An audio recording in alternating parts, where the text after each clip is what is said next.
I am live. Totally unscheduled. Rex Live. This is the Hippie King live stream event. There's a lot of people in the world, and we'll recap this once we get some people on board. Howdy, guys. How you doing? There's a lot of people in this world who want nature to prevail. Hey, how you doing? Hey, Mac. Hey, Jake, what's up, dude? Taylor? All right, cool. No, see, everyone tells me I should schedule this stuff ahead of time, but I don't like that. I like approaching from an avenue of unexpected attack when I do my live streams, okay? And the phone is resting on my billfold at the moment, and so, hey, okay, we got enough guys. Hey, how you doing? Howdy from Australia. So, Psalms 144. Amen, brother. Hey, yep. Oh, we got... Some of you guys got the greatest names ever. Yes. Shalom from North Idaho. Shalom, shalom. Colorado. Now, I know the guys are going to get confused by all that stuff, but that's right. I like Colorado. It's good. Hey, what's going on, fellers? We're going to get rolling soon here. We got a lot to cover. I was just about to upload or to do this live stream, and I got a phone call from a very interesting cat who's a cool guy, and we had a good visit for like an hour and a half, and I forgot to even schedule this. So, hey, more from Australia. Appalachians? Colorado? More? Yeah? Hey, there we are. Tejas. I love Tejas. I haven't been down there. That's the last class we did so far before they shut the earth down, was in Tejas. We're still pretty free where I'm at, man. Like, if you guys can make it up here, let me know, because I'm not shy to go out into the Badlands with you. But we'll schedule that once, like, almost the entire country's still shut off. I heard they're going to turn it on again. Like, they have the permission to turn it on, you know. It's kind of funny to me. You see, you know where I stand. Illinois. It's legal something here. I don't know what that means. Hey, for me, my choice is Leinenkugel's Summer Shandy. Rex, Leinenkugel's Summer Shandy from Wisconsin. Very good stuff. Very good stuff indeed. Also, because I was visiting for an hour and a half, when I was just about to hit live, and then I was on the phone, but this is a good one. So I got a head start. Rogue Hazelnut Brown Nectar.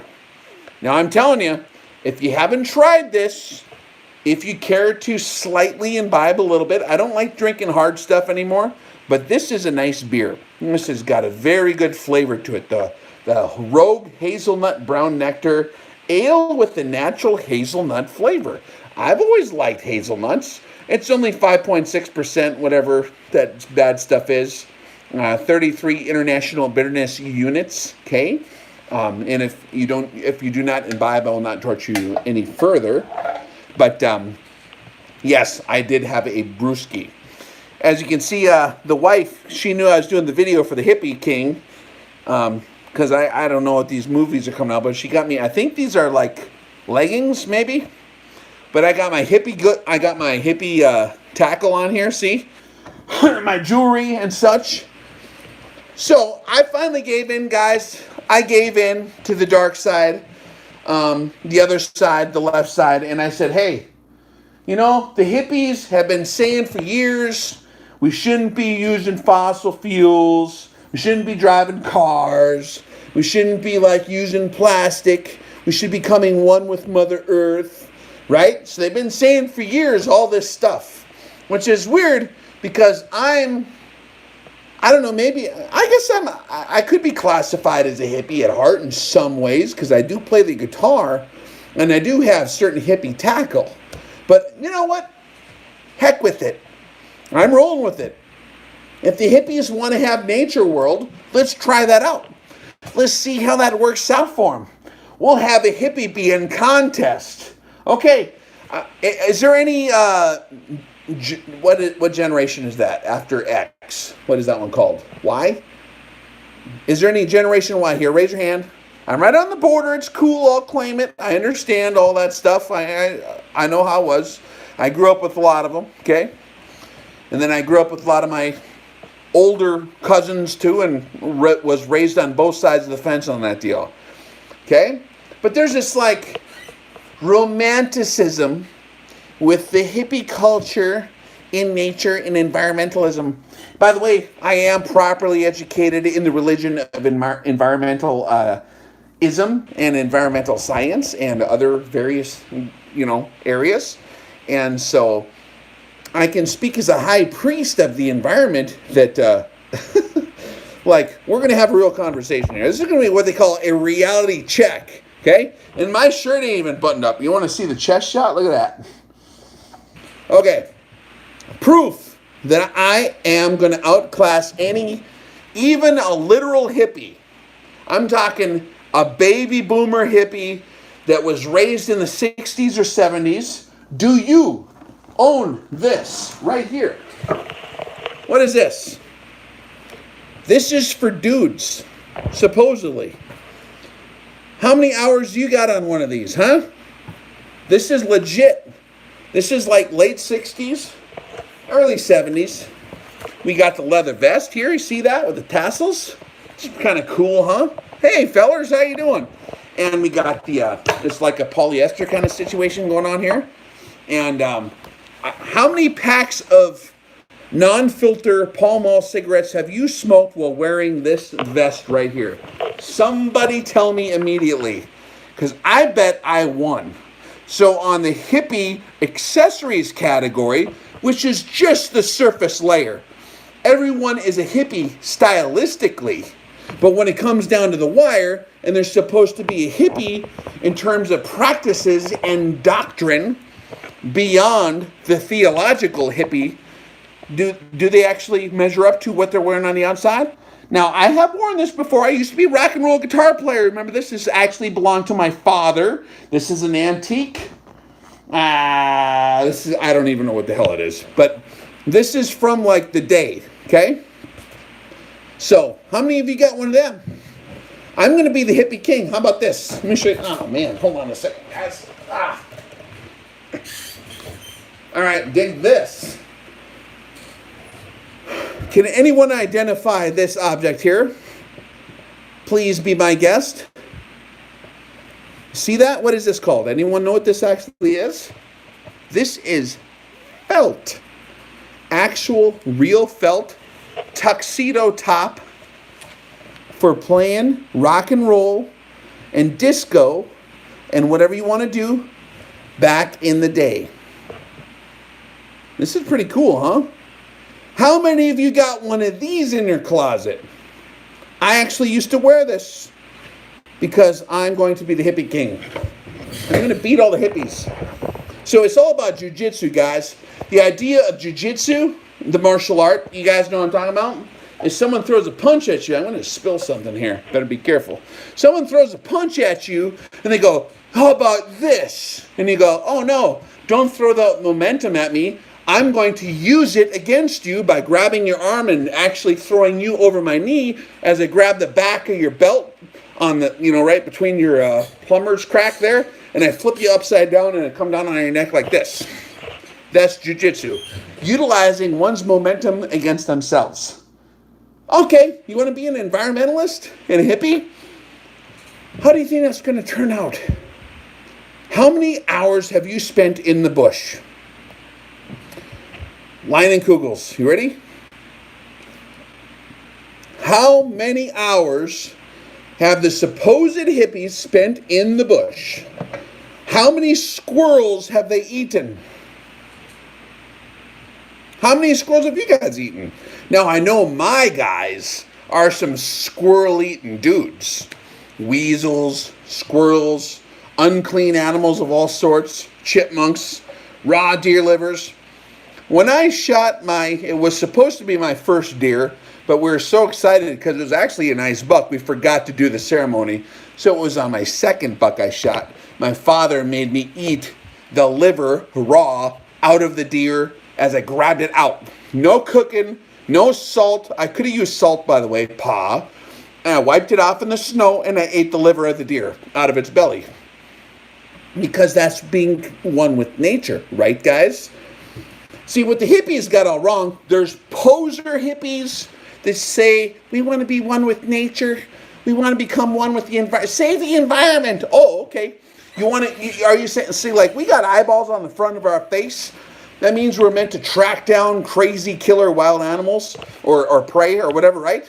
And that we are the crazy killer wild animal, right? We're predators, primarily omnivores, you know. And I'm an omnivore, right? Lately. Oh dear, I thought it was funny. But I watched a lot of Three Stooges and the Marx Brothers when I was little, so that's all right.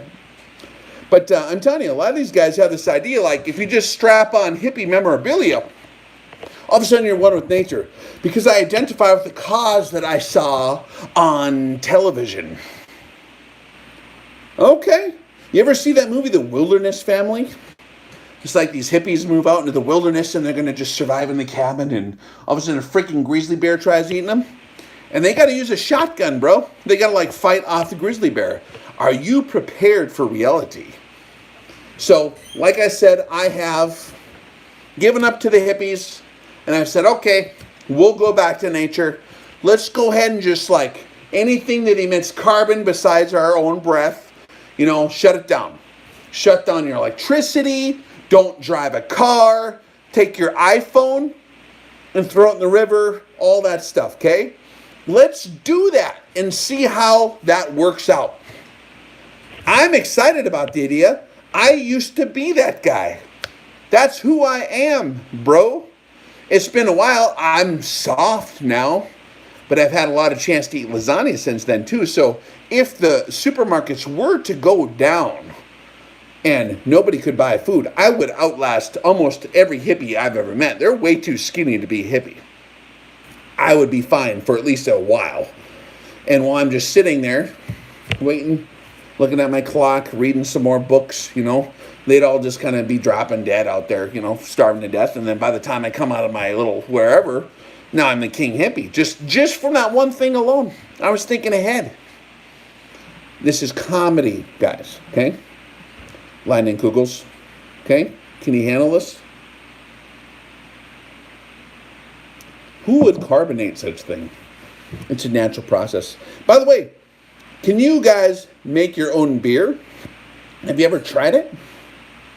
You think you're just going to have beer in hippie land? Or whatever it is that you do for fun? You got to learn how to do that stuff. I made beer a long time ago. Years ago. We used to make our own beer. It was fun. I learned it in school. Okay? So let's go over a few things that hippies maybe aren't expecting, and this is what's going to give us.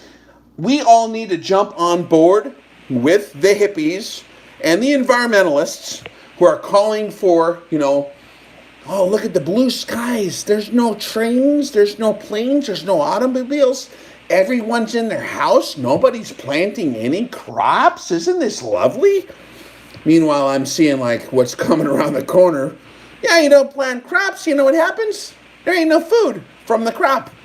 What crop are you planting, smart guy? Huh? What are you going to eat? So let's go through a list of things, okay? So like soy latte. Do I need a soy latte to survive? No, I'll be fine. How about you, hippie? You're going to have a soy latte? What are you going to do when there's no more Starbucks? Are you prepared to have that happen? Me? I'm fine. I don't need a soy latte. How about when there's no stove? What are you going to do? You ever cook a meal without a stove? When's the last time you went and shot a bird with a slingshot and ate it? When's the last time you shot a bird with a BB gun or a .22 and cooked it on a fire that you made with grass as a kid, and then all of a sudden realized, I should have brought some salt and pepper for this thing. This thing would be good, it's just kind of bland. I should have been thinking about gathering spices along the way as I was walking past all the spices to shoot the bird. And how many of you have done that? How about like you shoot a deer right in the face, just like on My Cousin Vinny. Imagine your idea. You're prancing along, you spot a little brook, you put your little deer lips down to the cool, clear water. Bam! A bullet rips off half your face. Right? You remember the scene from My Cousin Vinny, the TV show about the deer hunting scene? Remember that? So, like, how many of you have shot a deer in the field and then were like, you know, just like, you got your knife out and you grabbed the rear end and you cut around it, and then you went up on top and you got the throat out and you went in there with your arms with no gloves on and pulled all the stuff out, got through the diaphragm, and without puncturing any of the internal organs and the stomach and all that stuff, because that's nasty, and you pull all that stuff out. If you have a knife properly, there's a little seam on the pelvic bone. I don't know if you ever heard of that. For the hippies, they probably are scared now. But you get in there, you give it a good whack on the back to get the knife into that little tiny seam. This doesn't work on larger animals like elk, but on a deer, you can do it. They have very, very hard bones, by the way, the saws. If you have a normal wood saw, it'll go dull very quick. You need a special saw for cutting through bone, especially deer bone, very hard. Okay, but then you get the pelvic bone, you whack the back end of the knife, you pry it open, you split it open, and you pull all the innards out. There, now you got yourself a deer without guts in it. However, as I was talking with one of my compadres earlier today, that procedure you can't superimpose all over the world. What if you're in predator territory? What if there's grizzly bears? There's going to be a lot of hippies killed by grizzly bears because they're going to shoot their first deer and they're going to run out there, or the elk, and they're not going to realize that once you cut the innards open, that they can smell that and they'll eat that immediately. They won't eat the actual meat that's raw for a while until it kind of tenderizes for a while. In a lot of animals, like big cats, will actually bury their prey for a while and then come back and eat it. It's their way of cooking because they can't rub two sticks together and make a fire, right? And so, yeah, they just eat the gut pile, and then when the bear comes charging at the sound of the gunshot that you just had, you don't have security for your perimeter, and the bear eats you and the gut pile. How about them apples? There's a lot of hippies that are going to be eaten, just like that guy who was eaten by those grizzly bears up in Alaska making that hippie movie. Just saying. So, all right, dig this. I've eaten songbirds. No, I mean blackbirds. Yeah, that's what I meant. I've eaten blackbirds. I've eaten squirrels. My mom would get so angry when I'd put squirrels in the freezer. She's like, "What is that thing in the freezer?" And I'm like, "Mom, it's a squirrel. I skinned it properly with my X-Acto knife that I used to make model airplanes." And she's like, "Get it out of there. Just either eat it or get rid of it. I don't want..." She's like looking... My poor mom. She's looking for like a sausage or, I don't know, some kind of vegetables in the freezer, and she like opens up this bag, grocery bag, and there's like a squirrel in the freezer, you know? This is the kind of stuff a guy would bring home. So like, if I handed you a rabbit, Mr. Hippie, what would you do with it? Go, tell me. You're just there being a hippie, wearing your hippie clothes. Hold on, you guys that didn't see it yet. Well, there goes my bow and arrow I'm going to show you in a minute. So you're wearing your hippie clothes. You're acting trendy. You're listening to, come on people now, smile on your brother. Everybody get together, try to love one another right now. But we need food, so we have to kill something and eat it, because we didn't know how to plant a crop, and now we have to become carnivores and foragers. That's the other verse they left out, okay? So you got your proper clothes here. How many of you have eaten squirrels and rabbits, hippies? That's what I want to know. There are some real hippies, I've met a couple of them in my life, that are authentically self-sufficient if you put them out in the bush for at least a little while, okay? So that is something that does exist. Let me ask you this. Let me tell you something, okay? So like, there was a period in my life where all I had was something like this. Right here, see this right here? What's this? Did you know that you can get food with this thing? I gotta be careful. Now this one is not near as beat up as the original one I had.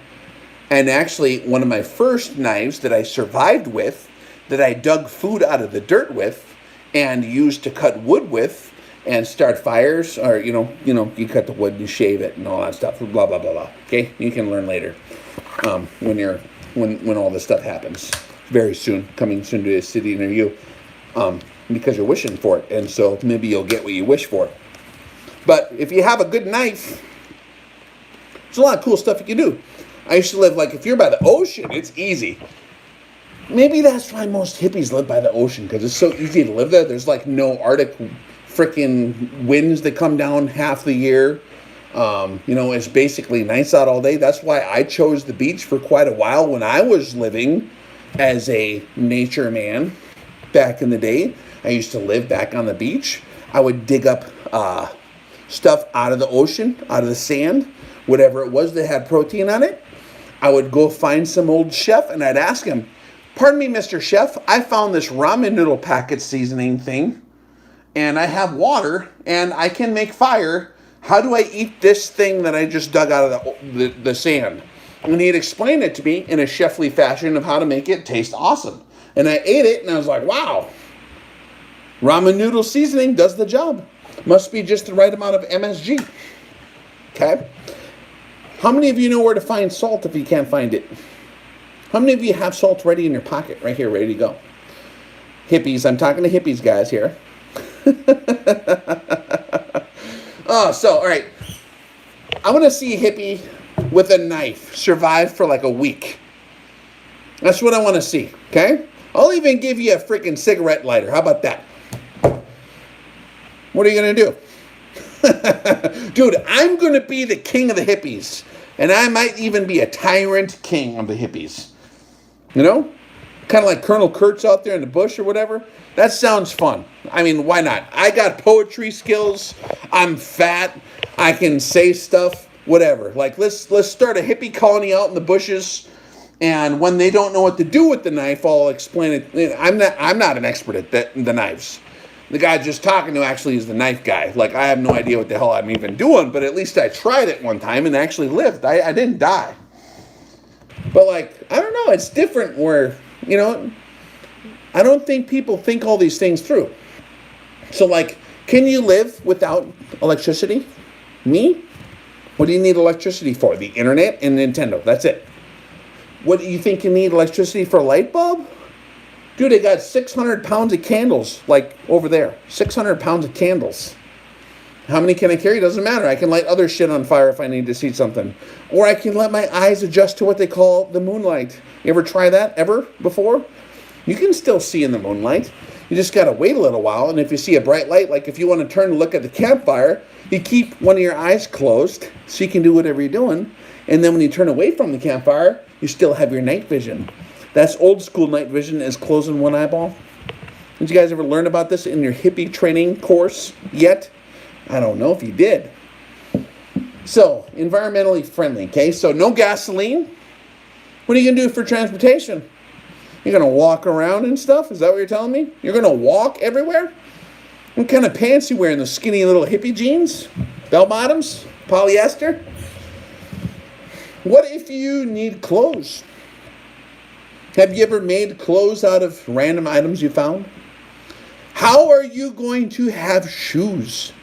God forbid you lost your shoes because you tried crossing a bog in the wrong spot and your shoe became one with Mother Earth and got sucked down into the bog, and you're not, like, you will die if you try to get it. It's like basically like quicksand except worse, okay? What are you going to do when you lose your shoes and you're in the bush? Well, if you have a knife or flint and a different rock that you can... How many of you have played with flint? How many of you have made a knife blade with flint? Huh? What if you didn't have a steel blade? Now what are you going to do? Do you even know what flint is? Hippies? Gosh darn hippies. I'm not yelling at my compadres. I'm yelling at hippies. Hippies just don't understand what they're getting into. And that's why I'm totally for them getting into it, because it's going to be really funny stuff. Like, I'm going to be like the high priest. Like, if they build a pyramid and they have the guy with all the smoke and stuff, and I'm jumping around on top of the pyramid explaining what to do, that's going to be my job, okay? If the hippies get their way. So, it's going to be exciting. I know there's a nuclear pyramid. You guys ever see that nuclear pyramid in Nakoma? North Dakota, where they used to have the anti-ballistic missile system.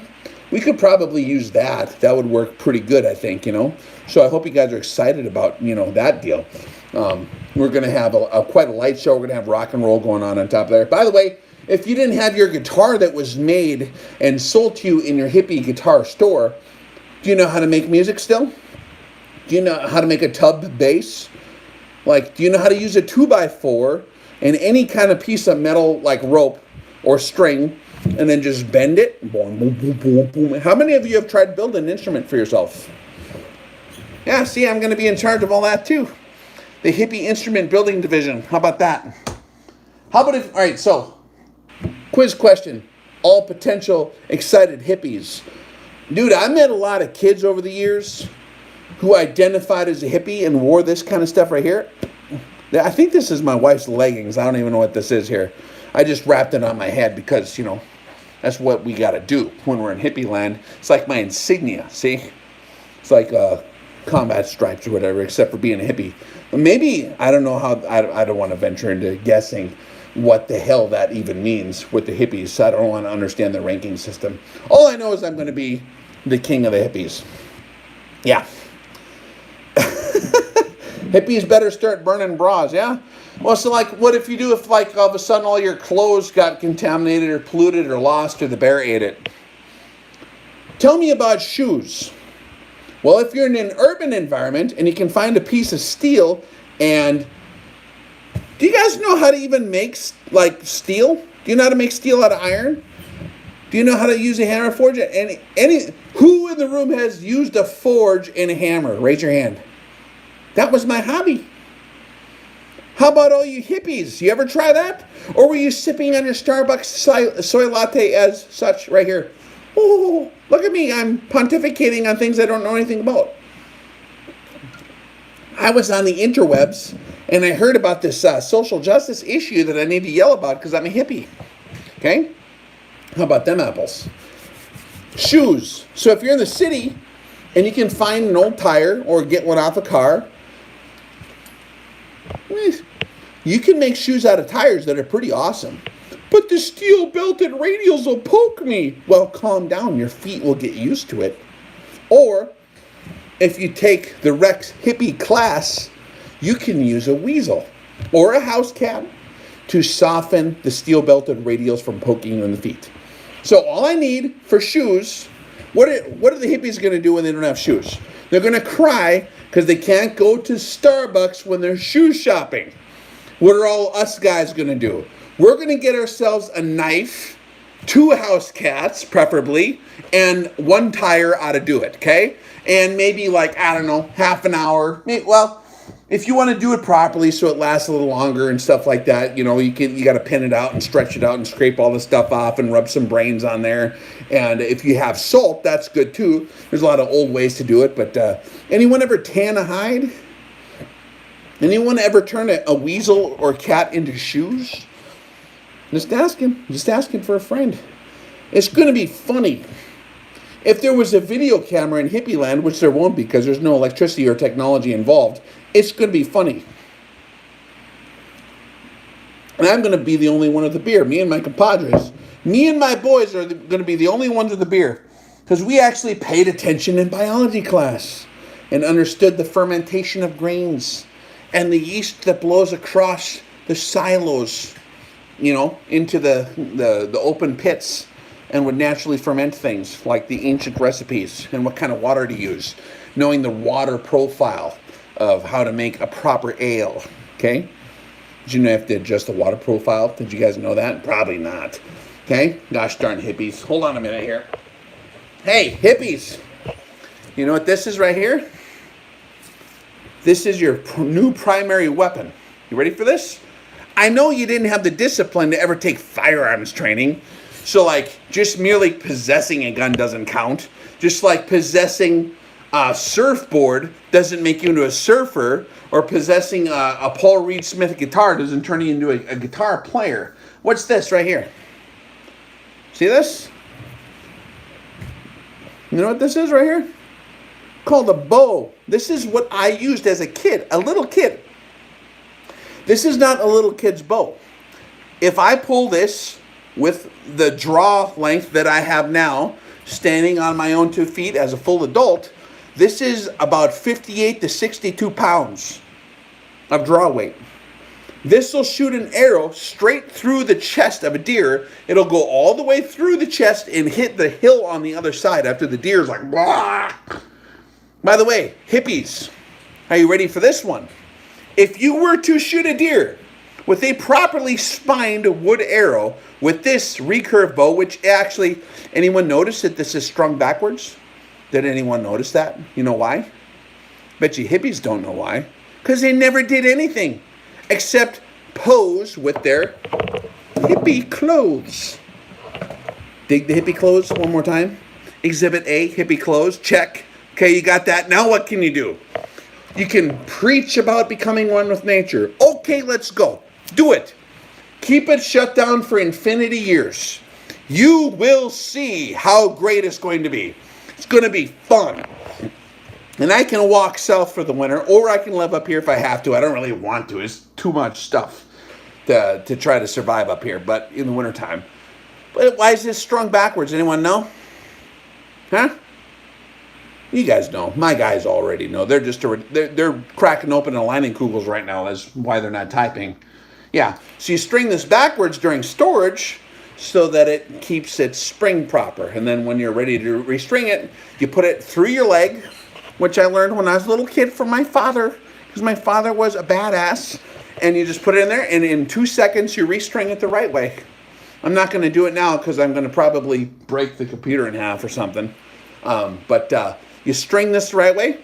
You get properly spined wood arrows, and you can make arrowheads out of rocks, or if you have steel, that's easy if you know how to hammer forge steel. Do you know how to hammer forge steel into a steel tool or a knife or an arrow? Someone tell me. Well, in a third world situation, which would be your hippie, paradise, where there used to be a planet that had technology, but now it doesn't. What you do is you find yourself some good spring grade steel is what I would use for a knife, okay? Like a leaf spring from a car, okay? You got to find a way to cut that off of there, okay? You're going to whittle on it with your butter knife? How are you going to get that off of there? Explain that to me. But anyways, you get yourself some steel from some, I'll take your Prius and I'll take the little springs off of it and I'll pry them off of there. And then I will go and I will make a forge out of mud and cow poop and clay, okay? A lot of clay, some cow poop to hold it together and bind it together. I'll make a little hole and then I'll create a venting system. You know, the bellows, remember on the cartoons? You ever hear that deal? Because you need to add oxygen flow. You need to carburate your fire. You need to get yourself some really good high-grade anthracite coal. So I'd have to hook up with my compadre from Wyoming with really good anthracite coal. You get that sucker burning to what they call C1 temperature, to where the steel goes beyond red hot and starts to shoot out sparks, and it normalizes the steel because the matrix has now loosed up the carbon atoms. The interstitial carbon atoms are moving around. Do you hippies know about any of this? I don't think so. You were drinking your Starbucks coffee the whole time, weren't you? You were playing Minecraft, weren't you? I bet you were playing Minecraft, you hippies. Okay, so once the steel's reached C1, now what do? You beat the hell out of it with a hammer. You find yourself a kid, you beat it with a hammer. My father was a blacksmith, my grandfather. He was a full-time blacksmith from the old days.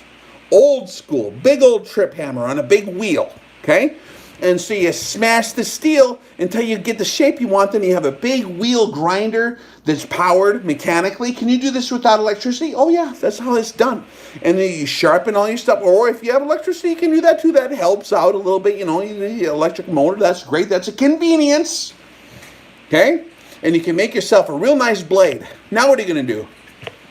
So we'll assume that the hippies studied their metallurgy properly and have created a good blade out of silicon steel alloy, which is a good knife making blade steel, okay? And now you got to heat treat it. All right, hippies, go. Tell me what to do. I'm ready. Hippies, you got to heat treat it. What's the objective? To harden the steel to a certain point. to make sure that it's properly hardened to where it maintains a hardness level, which is ideal for the edge. And you can even differentially harden it by putting clay over the spine of the blade to maintain its pliability. Did you know that? That's how samurais used to make their swords. But you need this. If you want bainite steel, you have to cool it off in a heated oil bath for a certain amount of time until it creaks enough, then you pull it out. I'm sure all you hippies know. You know, hippies like to wear the insignia and play the songs and listen to the frickin' Beatles, okay? Which maybe, I don't know, maybe they learned something when they're in India that one time, learning how to play the sitar. You know, maybe they learned something over there, but I don't know if the Beatles are all that good at, like, steel forging. Maybe they were. Maybe they played, maybe if you play their album backwards, like Abbey Road, see, I'm well versed. Abbey Road or, you know, maybe Rubber Soul. That, and the Rubber Soul album is where it tells you how to make freaking shoes out of tires and house cats, okay? That's the album you need to listen to that backwards. You got to get LP. You know what an LP is? Hippie with a Bluetooth. Bluetooth hippies. That's the funniest thing. At least a real hippie from the boomer days, right?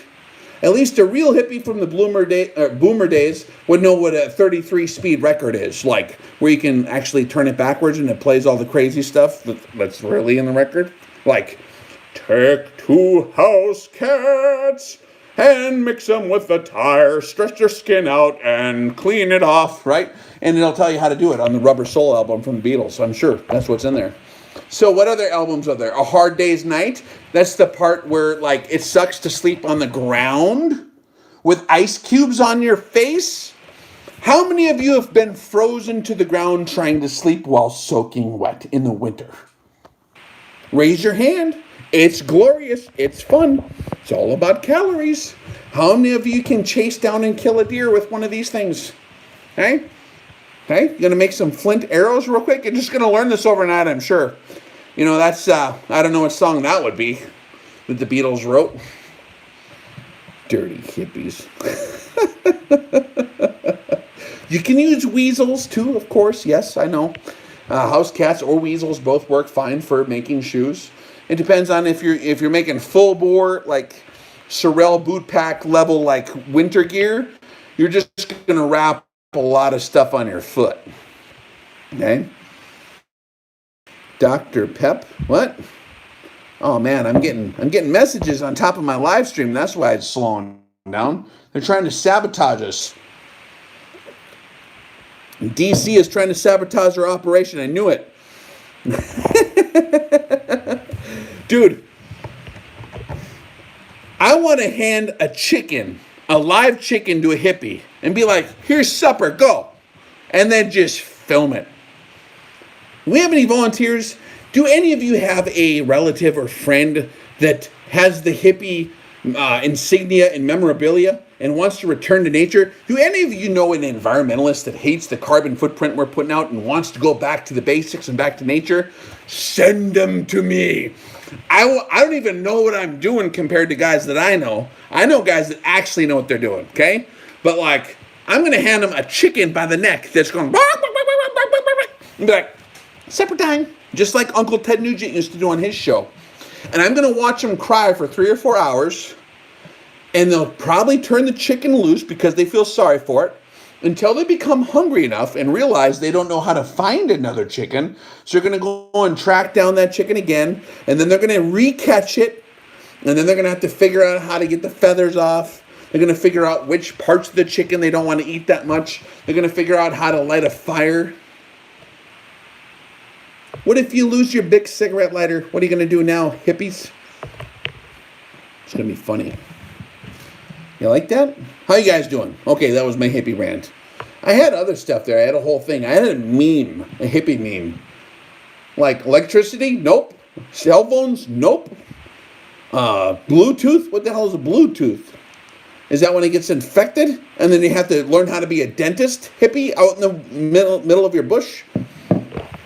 What are you going to do, like, if you have to make a house in the woods, like if I just roped off an area, or I was just talking to a friend about this. This is part of some stuff they do in certain places.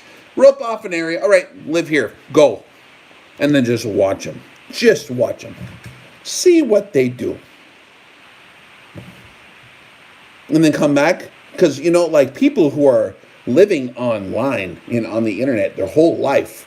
Now, a lot of us watching here have grown up in the real world, and so we understand what a clock really means. Like, you remember how long it took to get over with school or whatever it was? Like, for each second was like 10 years. Like, oh my God.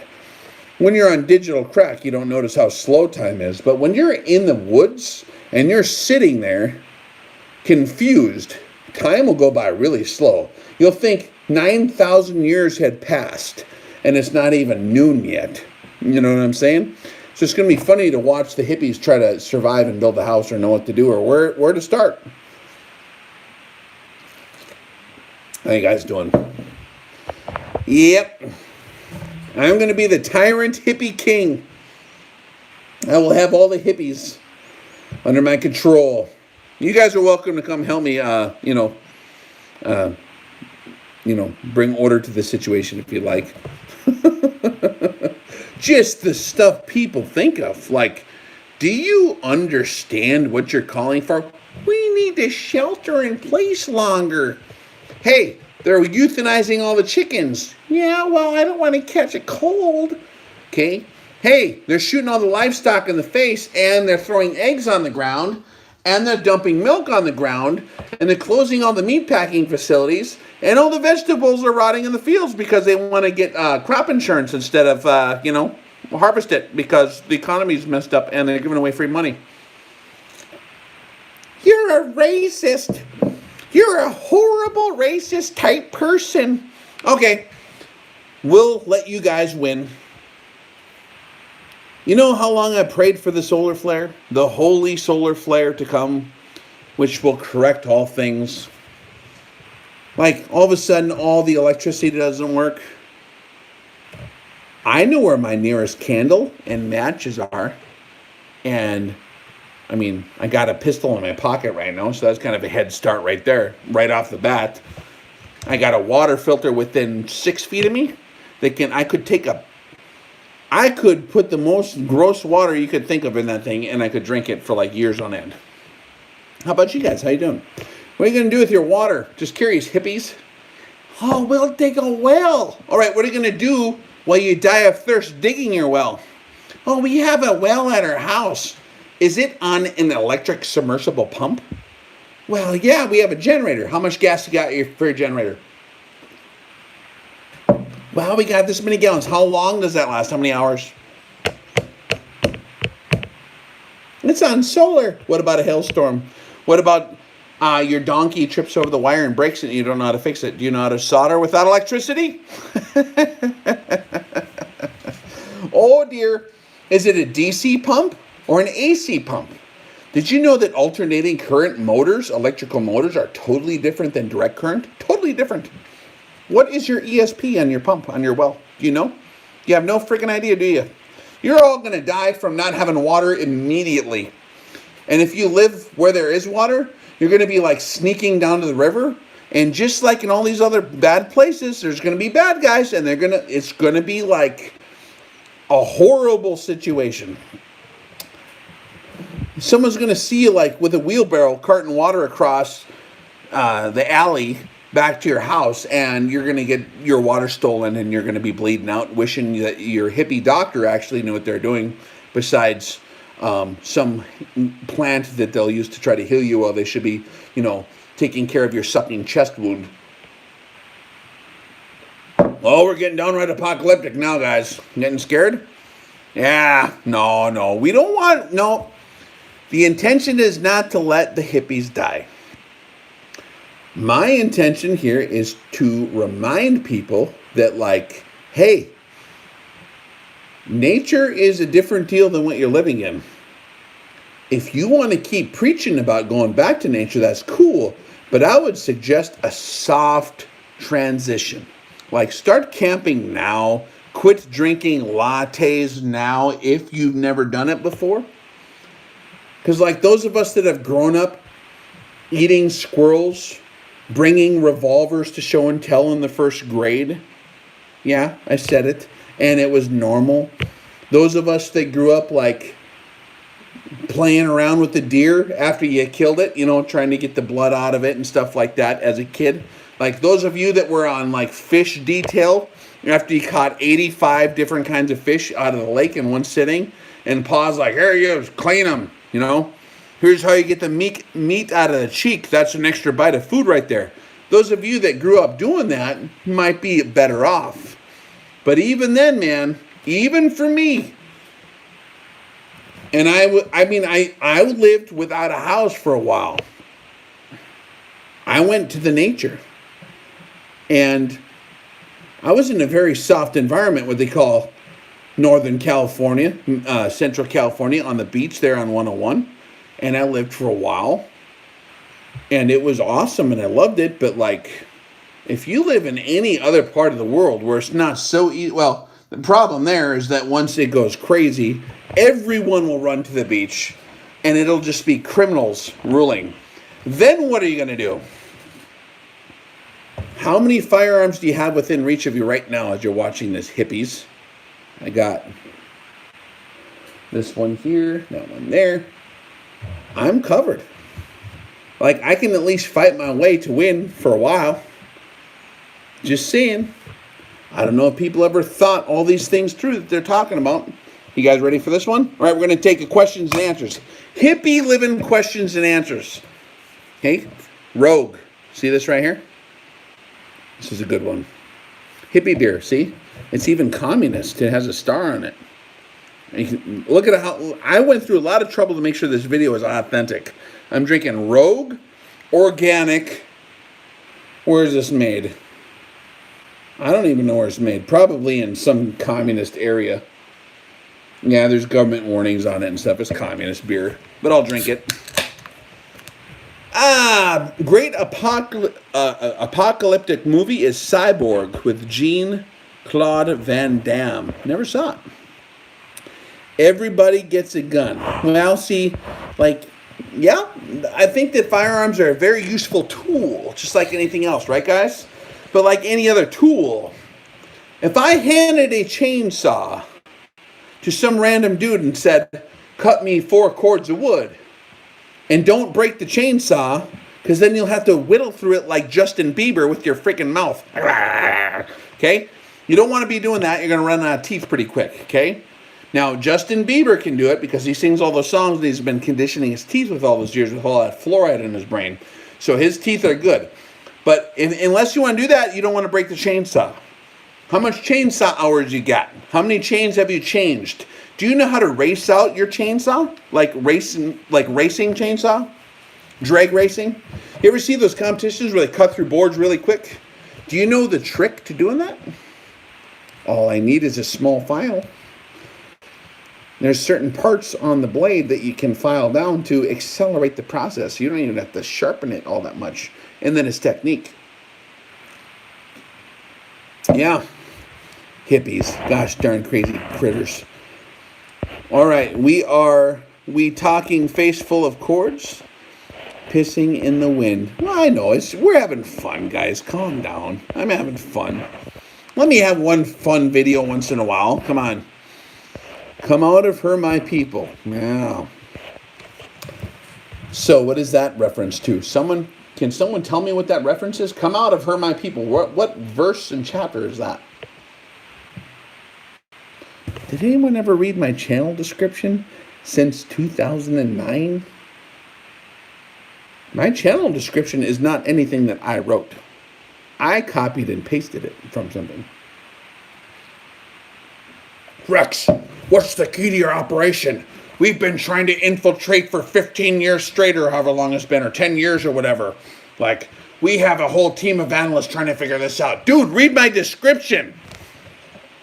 It's on his face obvious. Ay, lazy infiltrators. Unbelievable. Okay.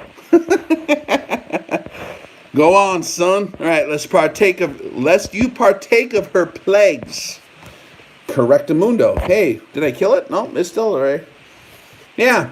So if you participate with the horrible system that wants to do all this horrible stuff, and you don't want to become separated from it, you're going to suffer the plagues of that system. Right? Yes, sir. No, now they're quoting it. They know it. They've heard it.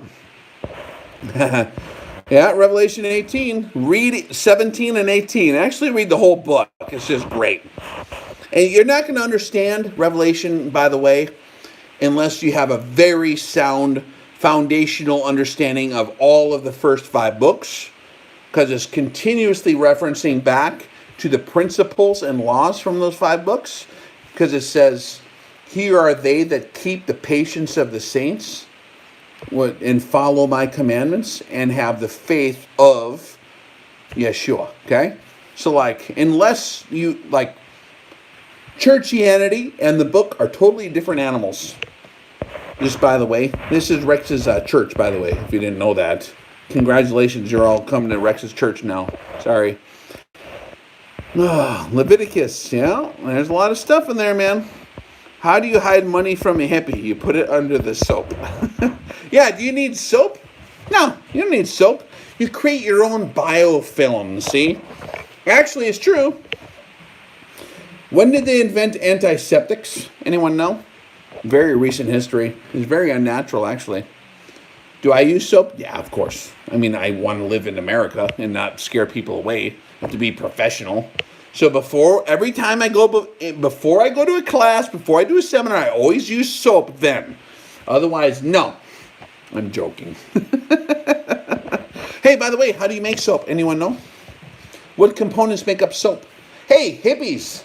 Let's say you find yourself a musket because all the ammunition is gone because it's 40 years after the apocalypse and you're like in a Book of Eli situation and now you have to like make muzzle loaders work again. I've been in countries like that where there's been no firearms allowed for 100 years, but they still had firearms because they made them at home and they made their own gunpowder. Who knows how to do that? I'm not going to say what it is on the computer because it's bad. The recipe is easy. Finding 2 of the 3 components is relatively easy. One of them might be, you might have to ask an old guy next to the village to find out where to get it. Don't put it on the internet, for Christ's sake. Jeez. Quit saying stuff. I need an opinion of your view. Oh boy. If the Z word are behind all this NWO, why does the Bible say to help Israel? That's a long conversation, guys. That's a long conversation. I should do a video on that stuff. I've been meaning to. It's just so controversial. Here's the problem. People get so emotional on these things, they don't even have ears that are open. If they were wanting to actually know what the answer of that was, rather than to have the position either supported or shot down or whatever. See, everyone comes to the table with a loaded gun ready to go to like prove their point. I don't like flying that way. When we get about serious topics like that, I don't like to fly that way. I like to just ask questions, plant a couple seeds. But here's a seed. Is there a difference between the Israel talked about in the Bible way back in the day and geopolitical Israel at any given moment since it's existed for thousands and thousands of years? There's 2 different aspects. There's the geopolitical aspect and there's the faith aspect. Just because you can keep your borders intact, you know what I'm saying? Like, there's more to it than that. And I'm not making accusations. I've been to Israel. I love it there. I think those people are awesome. I would like to even live there. I think it's cool. It's so much archaeology and history. Okay? But it belongs to people who have a heart for God. Okay? And those people are interspersed throughout all different places on the earth. I'll just put it like that. And you guys, I'm not going to preach on you. How do you make toilet paper? Ready? Right here. Right here. That's it. This is my left hand. Okay? That's how I make toilet paper. All right. We're not going to go down that rabbit trail that we just talked about a minute ago, guys, anymore. Not without proper context, because you guys are going to... Yeah, I don't think you understand where I'm coming from. I just want to be careful on that one. How about keeping one's soul intact? Well, we're not capable of that, my friend. We are horrible, wicked, sinful, evil creatures. We are not capable of keeping our own soul intact. We've proven that for a long time. Trust me. Plus, there's the whole law of thermodynamics. Entropy. You ever hear that? See? Okay? I'm right-handed. Yeah. Being spiritual has no name. That's an interesting reference. Slappy is the person who said that comment. Yeah, being spiritual doesn't have a name to it. Just like that particular God, the creator God, didn't want to give a name to Moses when he came and asked for a name. He's like, hey, what's your name so that I can tell everyone? And he's like, dude, I am who I am. Just shut up and go, and just go and do what I said. Don't worry about my name. Just go and do what you're supposed to do. Yes, this is hazelnut brown nectar beer. That's why I'm wearing, what do you call this right here? I don't know what material that is. It's amazing. If I was a female, I could tell you exactly what I'm wearing on my head. My wife gave it to me because we're doing the hippie video, see? For all of you that missed the hippie part, it was fun. Any hippie questions? Is that your hippie questions, guys? I mean, I'm going wherever you lead me. Okay? I'm game for whatever rabbit trail you want to bounce down. I'm invincible. I'm fine. Not totally invincible, but I have invincible power surrounding me. Invincible hippie powers. Closet hippie. Exactly. Brandon Sweeney nailed it. Okay? Rex, do you like any type of whiskey? Well, I used to. That's too powerful. I mean, like, unless you're really hurting really bad. Like, if you got shot and you had to bite on the leather strap while they're digging for the bullet with the forceps, yeah, whiskey's medicine.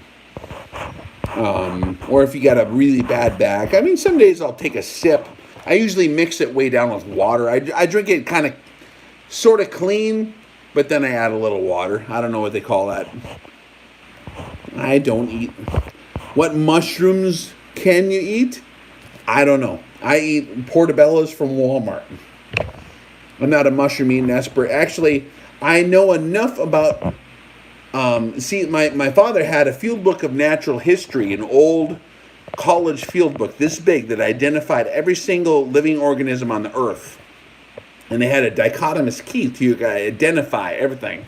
When you get into funguses, like, I'm just going to go around and eat mushrooms and stuff.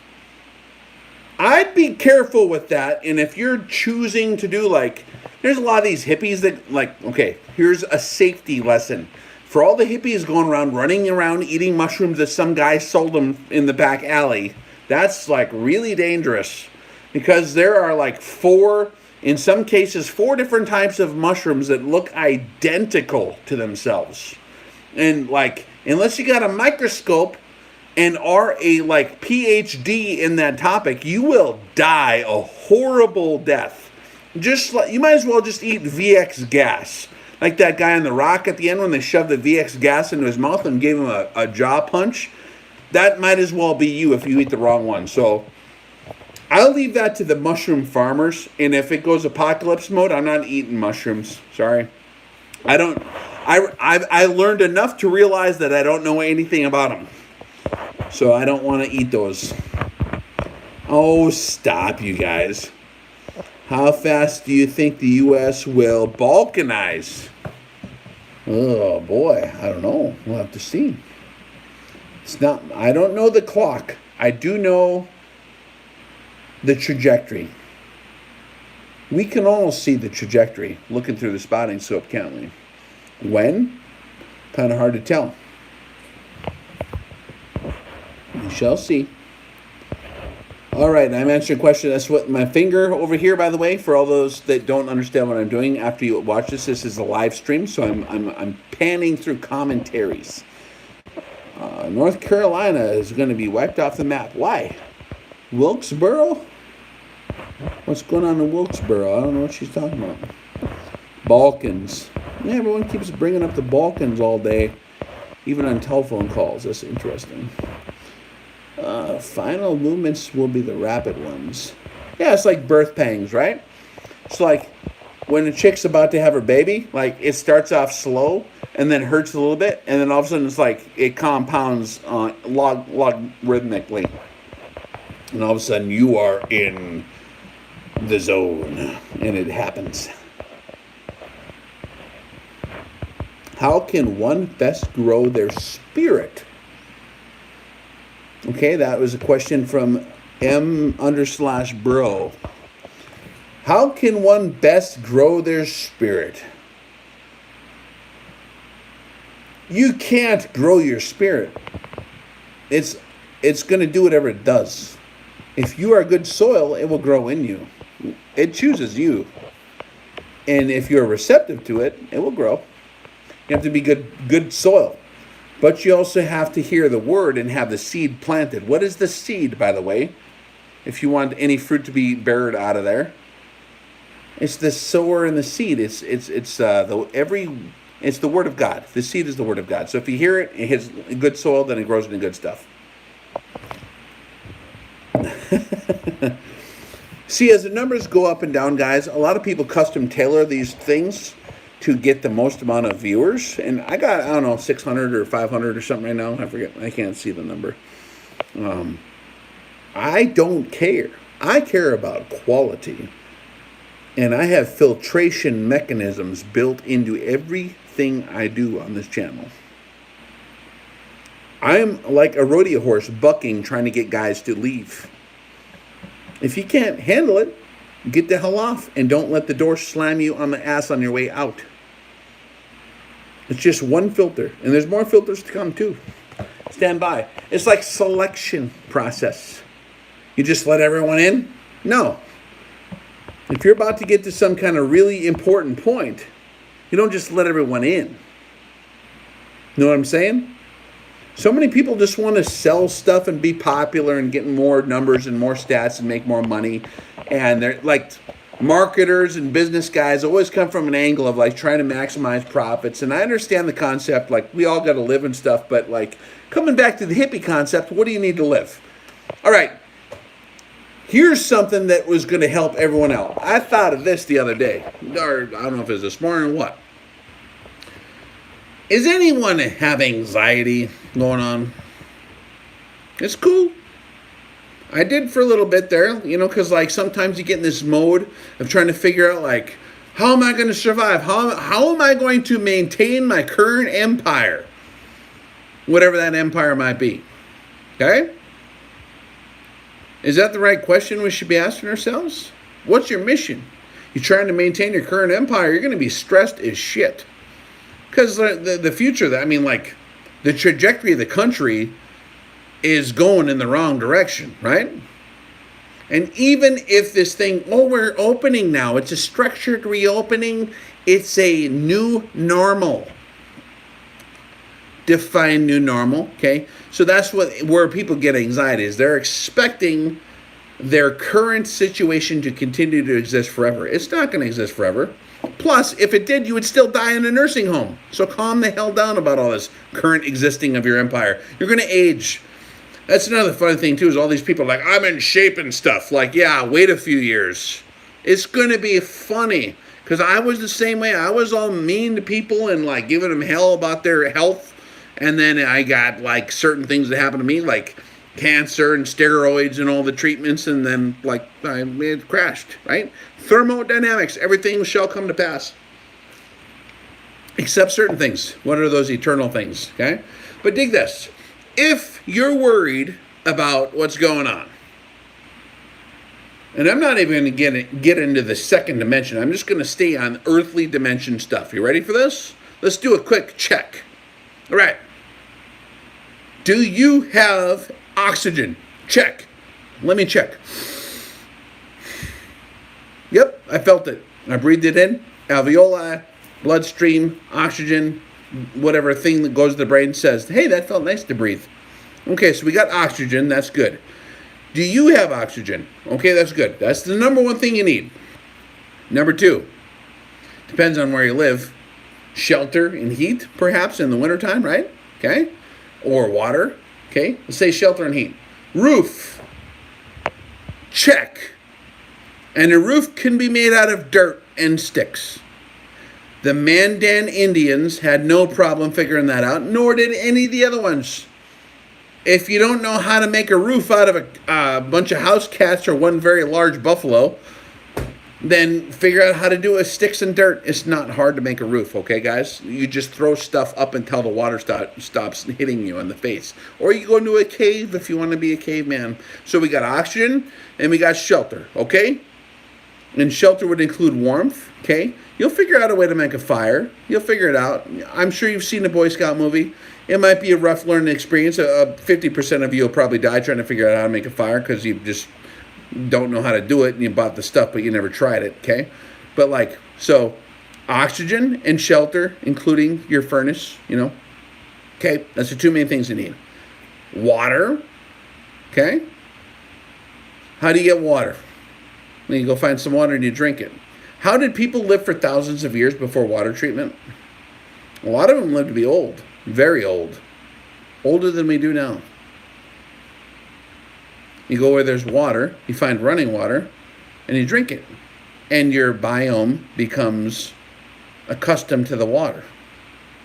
I drank water off the ground in the jungle in Central Asia.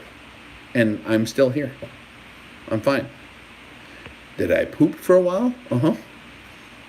Do they drink water off the ground and it doesn't faze them? Yes. They grow up in it.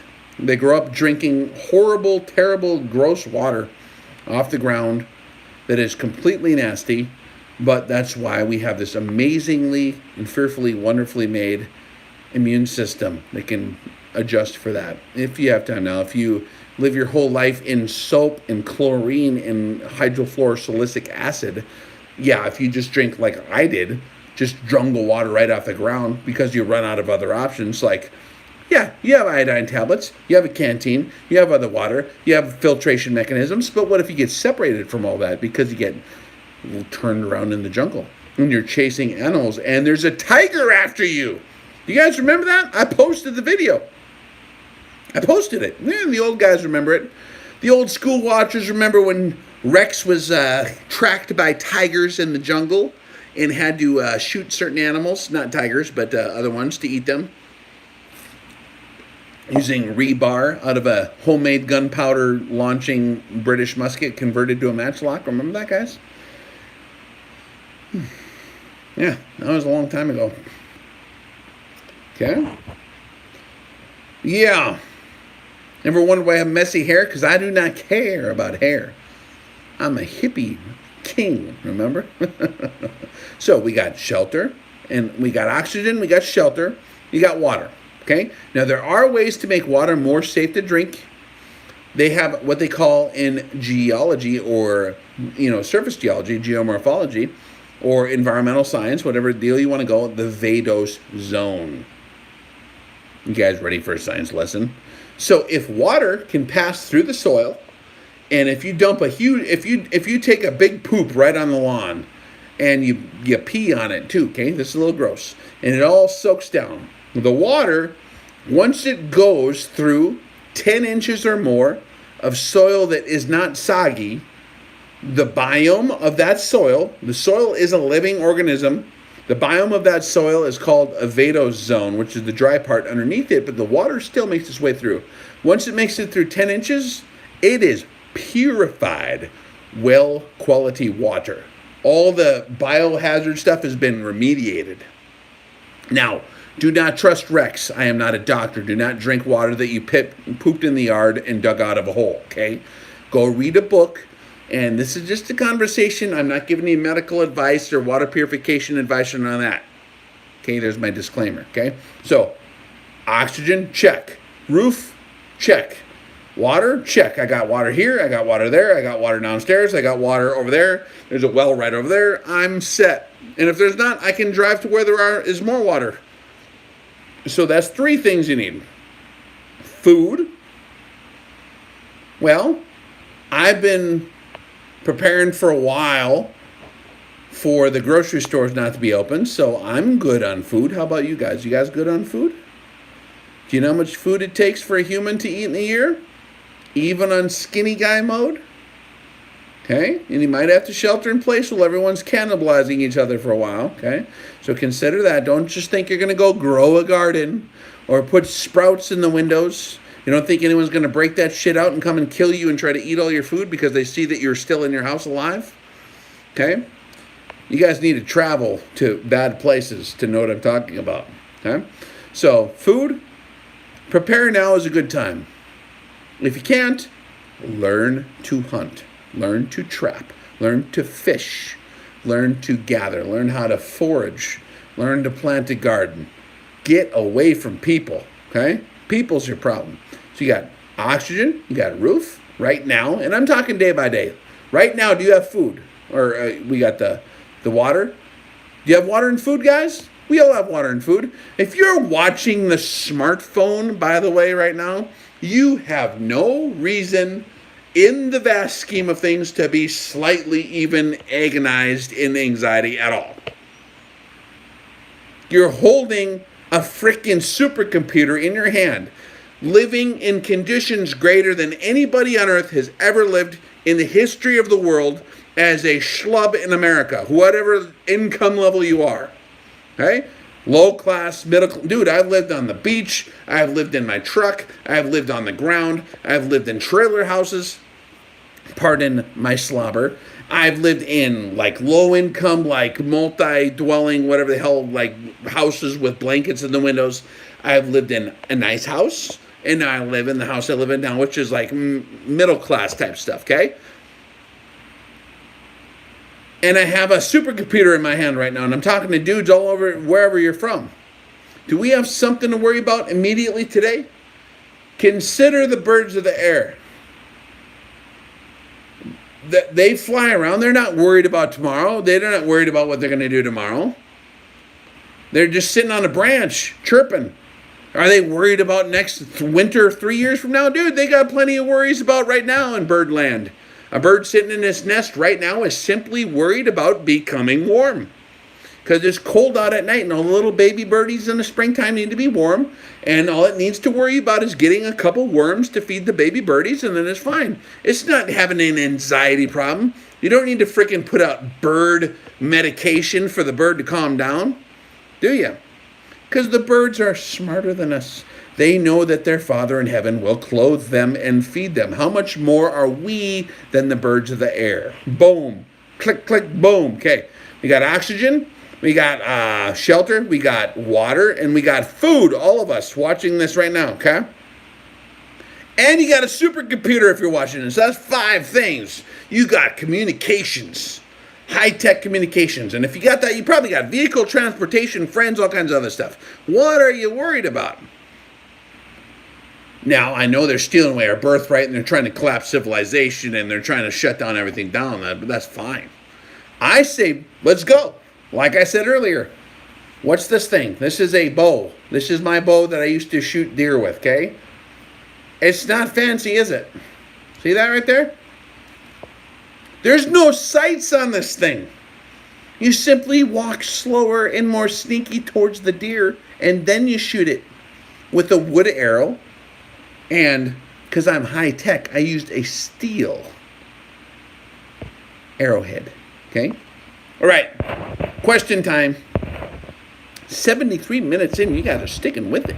Rex, do you play guitar? Yes, I do. What kind? Oh, all kinds, my friend. The Martin D15 has been my main battle axe for the last while because I don't need to plug it in and trip over the cord. Acoustic guitar for Martin D15. The wife got it for me. Very nice. My primary electric guitar is Ibanez SZ520. And a Fender Stage 160 DSP amp, vintage, sorta, solid state copy of whatever, stylized after that, but very, very, it works great. It'll work better than I can play it. Good afternoon from Queensland. Hey, what's up, Queensland? Yeah, right here it is 10:48 p.m. where I am at. I know that it's a different time for you guys. Is the earth flat? Well, I actually have a yard. I have a level for like lumber. I laid it on the yard, and it was pretty flat in the yard. I don't want to be mean, but I've circled the globe a few times. I've been very high up, like higher than Mount Everest on airplanes. I think it's round. I know astronauts. I know commanders of shuttle missions. Personally, swam their swimming pools, ate their food, slept in their house. Why? I once won the NASA award, and so I got to hang out with them. But it's probably a conspiracy. I don't know. They probably tricked me into thinking that there's a circle that we live on. Not trying to be a smartass. I'm sorry, guys. There's a lot of cool, really nice, good people that really went down that rabbit trail. But to me, I'm pretty sure the Earth is round. Okay. Oh yeah. Best zombie vehicle. Good question. Good question. Now, this is the kind of question I like right here. Something practical. So I've been noticing since stuff started getting weird that people have been driving around there like death mobiles, right? They're Mad Max. Oh, I pulled the cord out of my phone. I'm going to go dead if I don't plug that sucker back in. The Mad Max mobile, expanded metal like windows. I used to build those because I thought it was fun. And I was in a certain demographic in that area where I used to live where it was acceptable to be a Mad Max type creature, okay? But there's one thing people don't think about. If you drive around in a vehicle that looks like trouble's going to come to you. Unless you have a frickin' M1 Abrams tank or an MRAP or something that can actually resist being a bullet magnet, no commercially available over-the-counter car that's not heavily modified is going to stop rifle bullets. And if you drive around in a giant black jacked-up pickup with all these damn stickers all over the place, with your helmet on, going like listening to Stuck Mojo, just you know what I'm talking about? Driving around in your Mad Max mobile. Every single bullet within sight of you is going to fly at that vehicle in a Mad Max scenario. So I prefer the hidden in plain sight version, which is some chick's car, like some kind of a Ford Taurus or something completely ubiquitous. Did you know that the mobsters used to do studies on the most common vehicles in their area of operations, and that's what the mobsters would drive? Like, everyone's driving like a Buick, whatever the hell, in a blue color, so that's what they bought. They didn't buy some flashy, scary-looking stuff when they could have. They could afford it, trust me. So, best zombie vehicle? I prefer not to have 8 billion trillion rounds thrown at me while I'm trying to drive to grandma's house or whatever. So I've been tempted to put all these huge, awesome push bumpers and all this stuff off on the outside of my car and stickers. Dude, I go stealth mode as much as I can, okay? Old tractor, yeah. Lincoln Town Car, sure. Yeah, like a Mark V. A Lincoln Continental, that's going to be pretty cool. I wish I had a bulletproof vehicle. Nothing's bulletproof, because there's a large variety of bullets. Okay? Your best situation is not to have to be bulletproof, right? If there's not a bullet flying at you, that's way better than a bullet flying at you. Okay? You know what I'm talking about? Am I intoxicated? Negative. No, I'm good. Want to quiz me on Minkowski 2-space geometry? I know all about it. I want to still carry 1 billion rounds. 1951 Ford 2-door. Nobody will shoot at the Batmobile. 1992 Toyota Celica STX. Exactly. Something that is not a target of opportunity. There's no wealth in it. No, you would not possibly have anything of value. No tools. Ubiquitous. Completely blends in. Gray man. Yes. The pigeons think humans are extinct.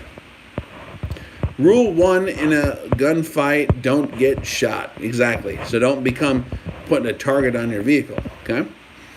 Now, if you own your property, okay, If you own property out in the bush and you need to be sneaky, well, then you can go ahead and cami out your vehicle. That's fine. That makes sense. That makes good sense in that sense. Okay?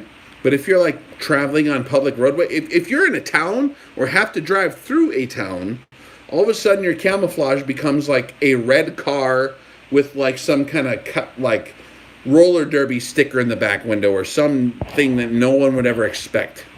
Okay? Just helping you out a little bit. You know, there's different kinds of camouflage there, fellas. Did you know that the gray flannel is incredibly good camouflage? It's urban camouflage. I can walk around Menards or Walmart. No one thinks I'm crazy.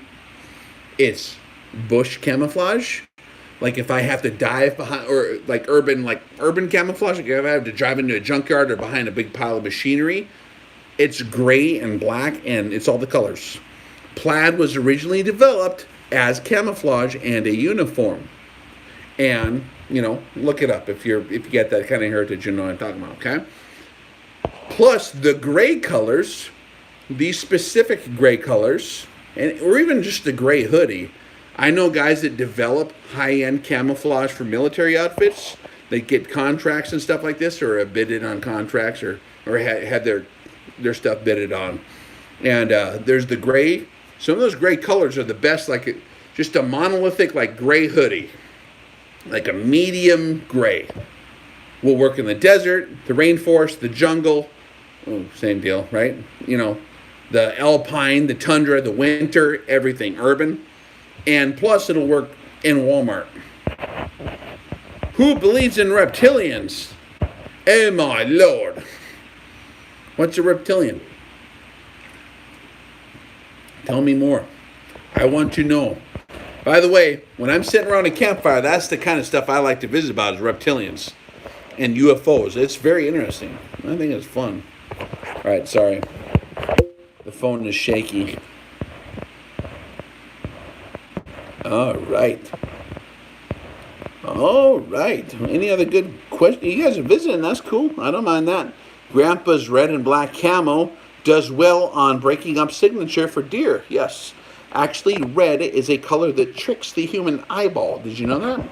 The Swiss Army actually has a very, very interesting camo pattern. I got some downstairs, which has just big red blotches mixed into it. What seems to be like a similar to the old woodland pattern, the M1981 pattern, but with red in it, just bright freaking red, like fire engine red. Okay, it actually tricks the eye. I've seen dudes wearing red flannels just in the trees, and it's like camouflage. It's very interesting how it blends in, tricks the eye. Reptilian death metal? You guys are going out there, man. It's the headband, isn't it? I'm creating the wrong energy here. See? Sorry about that, guys. Thoughts on Kim Jong-un? He got injured in a missile launch. I don't know.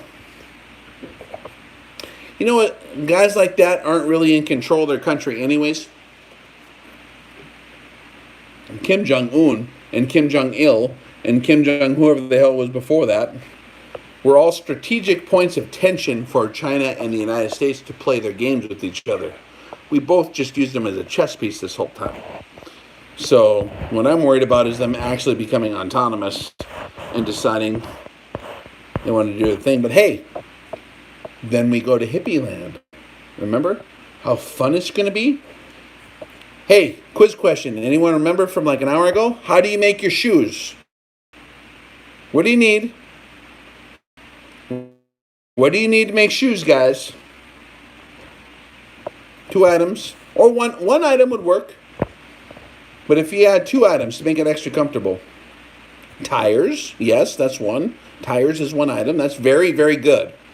Okay? And 2 squirrels. 2 squirrels would work. Okay? That's the padding. And the insulation, depending on how cold it is. Yeah, cats. Yeah, cats work fine too. Weasels are great. So yeah, weasels and a knife and a tire, and you got yourself some shoes. Rex needs another beer. Hold on, this one's almost done. I'm fine, guys.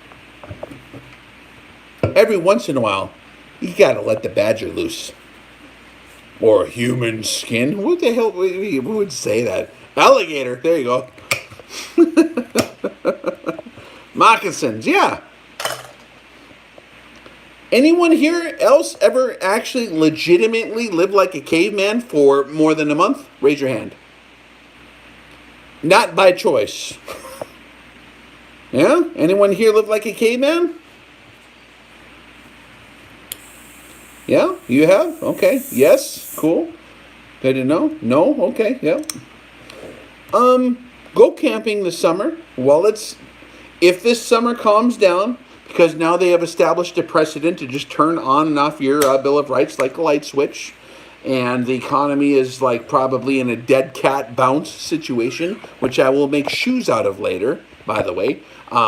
It's probably good to take the summer and actually go camping, and I'm talking like camping. Like, carry only what you carry on your back into the woods and don't freaking come back to the car until the end of the weekend. You will learn a lot about like, whoa, I needed this and I did not need this. Okay? Camping with a camper does not count. And like taking 5 trips to the vehicle to unload the tent doesn't count. Like whatever you have in your bag is a good plan. Okay, guys? Where do you recommend? I would recommend your area of operations where you live because you need to survive where you are. So you need to find a spot, number one, like envision, like, would someone find me here? Could I be sneaky? Is there food here? Is there water? And if during that course that weekend, I guarantee you, you will not be able to carry enough water into there and all the other stuff you need comfortably to live. You're going to have a source of water. So that's the kind of stuff you'll learn by going camping and not having the vehicle to turn back on. Like when I say camping, I mean like go out camping, real mode. Hey, East Texas, what's up? We like a little Shiner Bock, yep. It's awfully late. Dude, I make my own hours. I asked my boss if it's okay for me to stay up, and he said yes. How do you not get eaten by bugs while camping? Okay, very good question. Mosquito nets are very cheap. Okay, and there's a lot of cocoon style, like sleeping bags that they have nowadays. See, when I was playing that stupid game a long time ago, we had these World War II or Vietnam era frickin' army sleeping bags that did not have mosquito covers over them. But you can buy something now. You don't even need a pup tent anymore. You can live in the wintertime, 30 below, in some of these systems, like triple layered systems. And you just get in a snowbank and lay down. And they have mosquito nets built into them, yep. Plus, I mean, you can use like mosquito repellent. You know what I mean? DEET, not very good for you, but neither is Lyme's disease and stuff that you get from ticks and mosquitoes and Zika virus. Remember the Zika virus? These people just never cease to be afraid. Campfire smoke, yes. Mud. There's a lot of things. Yep, you guys are smart. You guys have got a good conversation here. What's your thoughts on long-term survival tribes? Ooh, that's something we'll have to have a conversation about that one. We're gonna maybe think about doing some of that stuff here soon. Okay. The RX Minuteman project, by the way. Have you guys noticed the pace of that? The RX Minuteman project. Have you noticed? Like, why isn't Rex talking about shooting everything? Quiz time. Who knows the answer? RX Minuteman. What have we been talking about? What is the primary component to a Minuteman? What's the primary component of a Minuteman? Survival skills, cause civilization, I smell smoke, school bus, something Captain Kangaroo, being hidden, reaction. The primary component to a Minuteman is a man. Y'all read me? It's a man. How many men do you know? Now, I know a lot of you guys are men. How many men do you really know? What makes a man? A guy with scary looking beard and tattoos and shit like that? And the proper pickup truck to convince you how tough he is? That's not what that means. The composure of a man it's like an iceberg. It's under the water. You don't see it, but it's there. And it's what gives it mass. Okay? A Minuteman's primary component is a man. We've been spending time on making sure everyone's on the same page with that. That is the number one threat. I could be running around and having my dudes doing frickin' wheelbarrow jump flip maneuvers with their rifles shooting in the air like Contra from 1986 or whatever, and doing all this ninja stuff, and it would not gain 1 inch of stature to your situation as a Minuteman if you are missing the primary foundation. So we have a selection process, which will get tighter. The Minuteman videos I have released now are only 10% of the full video. Who knows about this? There's more to it, he says. Part 1 has like an hour-long deal. Part 2 has an hour-long deal attached to it. Yes, it does. Part 3, yeah. Those are just the teasers, man. That's just the teasers on YouTube. That's just facilitating an idea. We go through and go with way more of that. Stay tuned for that one, okay? Where do I get these? Stay tuned. It's all being arranged, managed, and held back for certain reasons. I have to filter out the goofballs before I can release it. Before I can even release where it is. Did I tell you about the rodeo earlier? A rodeo horse is bucking, I'm like a bodacious bull. I'm bucking. I'm trying to get guys off of me. I'm trying to get people to not subscribe. I'm trying to get people to leave who do not have the constitution of character to do what is appropriate for what we're doing. This is selection. Okay?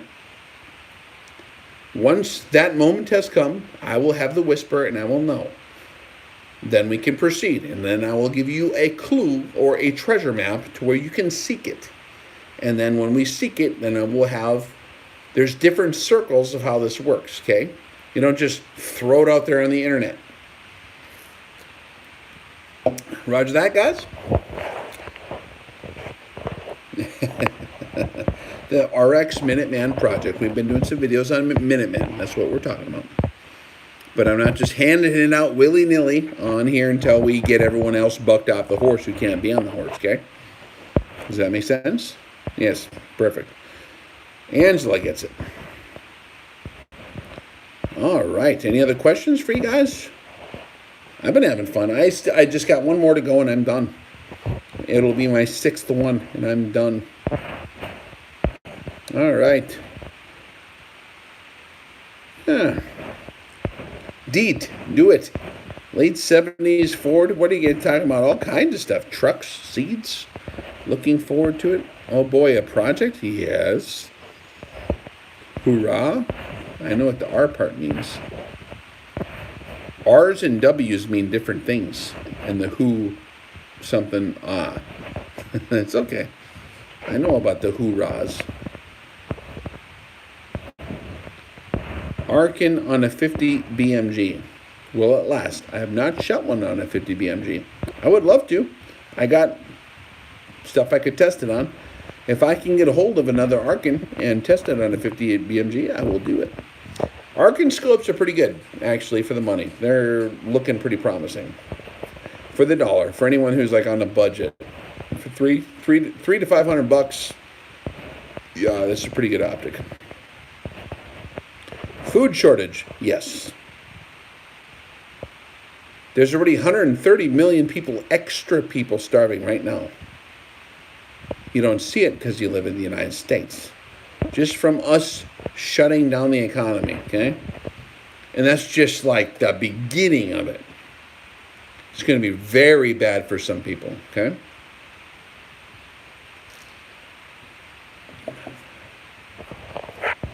All right, what else are we talking about here? What? I almost worried you lost your genius mode. Genius marble? What? I don't know what that means. I'm a caretaker. Okay. Well, man, these are flying by fast. I'm sorry, guys. What's your day-to-day concealed carry? Well, that depends on where I'm at and what I'm doing. And I don't draw my piece unless I'm going to cleave a man in half or shoot them in half. Okay? I got one in my pocket right now, if you guys are curious. It is a Smith & Wesson revolver. And I also usually carry this on my belt. You guys remember Old Smoky, okay? Old Smoky. Glock subcompact, which will easily get me to my... I have multiple layers of protection, ranging from the tiny revolver, to the Glock, to a rifle, to a shotgun, to other things, to a big pile of friends, okay? My concealed carry is a giant pile of guys that know how to shoot a mile. How about them apples? For anyone listening, dirty. Shut up. My concealed carry is a giant pile of friends with deer hunting rifles and extreme long-range systems that know how to run them. Oh, boy. I'm having way too much fun. Rule number 1, the enemy should never know if you have a weapon. And if you shoot right between the running lights. Ooh. Yeah. You guys wondering why I'm wearing all this hippie gear still, huh? Yeah. You'll have to watch back when they repeat the deal. For those of you that tuned in a little late, we got the hippie part out of the way. That was the point of the video. It was fun. I pray for you, Rex, daily. Thanks for your work. Thank you very much, CT Masonry. That actually is very valuable to me, more than cash. All right. 86 question mark. 86 model 86? Is that what they're asking, maybe? I don't know. Can you hear me now? John Reed, I hear you. Ex-Army Sniper here. Love the channel. Thank you very much, Steve. I appreciate you watching. Good to have you guys. I always like visiting with you. Okay, best DMR scope option. Less than 2,000K for 5.56. The best option for under $2,000? All right, I'll tell you guys. And this is not like... I'm going to be honest, okay? I don't like pushing stuff I don't like. The primary arms, 1 to 8 platinum, is as good as stuff that's $4,000 or $5,000 in that same configuration. And they're like, I don't know, $1,200, $1,500. It's the same plant, except the reticle is way better, okay? There's been a lot of other people knocking those off lately. And I'm on dead honest mode. Like, you guys know me. If you come to my training and you ask me a question off to the side, I'll tell you exactly what I think, right? So this is us right now. We're just talking. Don't tell anybody. But like the ACSS variations of those different reticles, if you use the right ammunition they're designed to use with the appropriate barrel lengths, they're very, very effective. The 1 to 8 platinum is incredible. They're a little bigger than the standard 1 to 6. Your second choice, which would be a lot more affordable, which is like a few $100s, is a Raptor 1 to 6. First focal plane, ACSS reticle. Me and my guys have run them for years. Is it as heavy duty or as nice as the 1 to 8? Not really. The 1 to 8 is really, really nice. Primary arms 1 to 8 platinum, okay?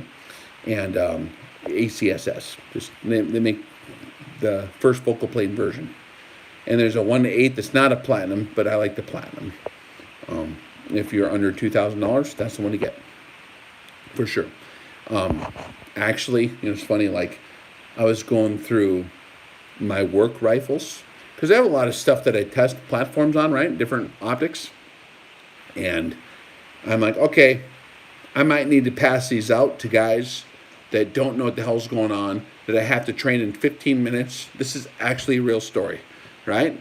I'm like, if I have to pass this to my neighbor and be like, dude, you are in like watching like your corner over here on this street, I could explain the reticle to him in 5 minutes. I could draw a picture and explain how it works. And it's rugged, they work good, they're simple, and they're calibrated appropriately. A lot of guys draw a reticle on a napkin, they have it printed by China. China doesn't print it correctly, and they don't verify it, and it doesn't work. There's a lot of knockoffs too that look similar that aren't the real deal. Even one of my favorite companies that starts with a V and ends with an X, okay, has started to knock off the idea and the concept. You know, the most sincere form of flattery is imitation, right? So they're trying to evade patents.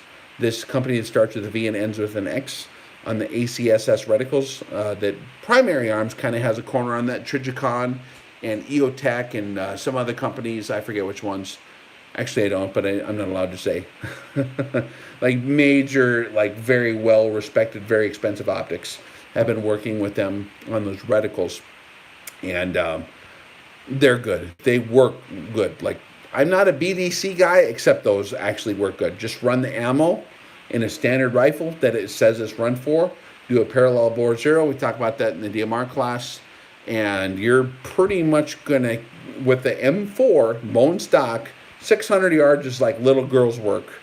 And if you know what you're doing and you have a little bit of sense of it and you've put a few thousand rounds down range, 800 with the 5.56 is not a problem. I'm talking like combat effective, 800 yards, no problem. For point targets, not for area targets, okay? So the 1-to-8 platinums are really nice. That's what I keep on my...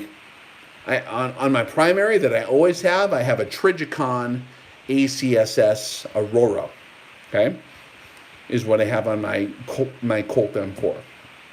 I know Colt's a bunch of assholes, I understand that, but that's what they work good. I've been using them for years, okay. I'm very slow to be one over.